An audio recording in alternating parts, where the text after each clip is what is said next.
Ayan, another day, another parcel tayo mga ka-customer. Buksan na natin kung anong nilalaman nito. Aray, medyo palaban tong supot.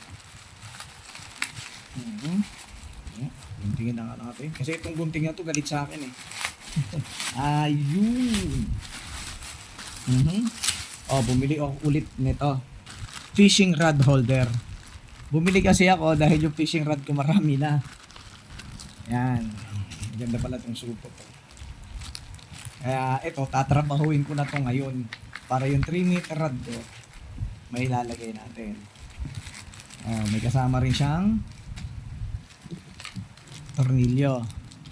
Yun apat, dalawa. Yun. Meron na siyang tox at saka tornilyo. Diba? Ito, ilalagay sa ilalim. Ito, ilalagay sa ibabaw. Ayan. Tatrabahuin ko na to pagkatapos kong mag-video. Kaya kung gusto nyo umorder na ganito, walang mapaglagyan yung mga rad nyo para hindi kung saan-saan nakakalat at hindi masisira, hindi mapuputol. Umorder na kayo nito para maalagaan yung mga fishing rod nyo. Diba?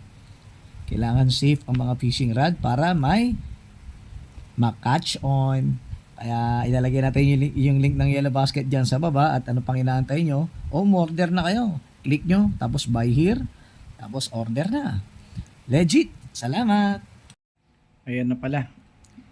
Ikinabit na natin yung in-order natin kanina. Yung video. Kinabit ko na. Ayun yung una.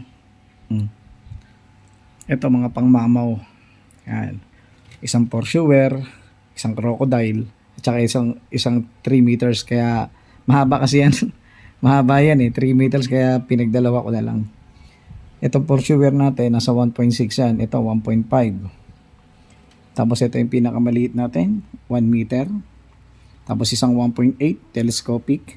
Tapos sumunod na dyan pang casting natin yan pang casting 2.1. Tapos yung isa pang spinning 2.1 din. Tapos yung isa 2.1 din yan. Tatlong 2.1.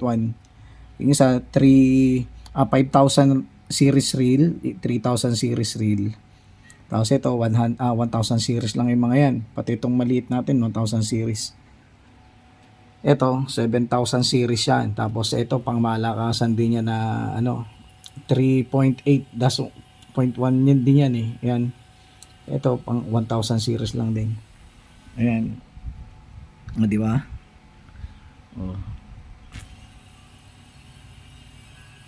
Ganda ng fishing rod natin. Sama-sama sila para hindi sila nag-aaway-away, di ba? Ganda.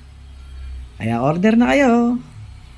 Salamat sa panonood. Huwag kalimutang i-follow, subscribe at i-like ang video na ito. Mag-comment ka rin kung may mga tanong ka. Malaking tulong ang suporta mo sa akin bilang content creator. Have a great day and thanks again.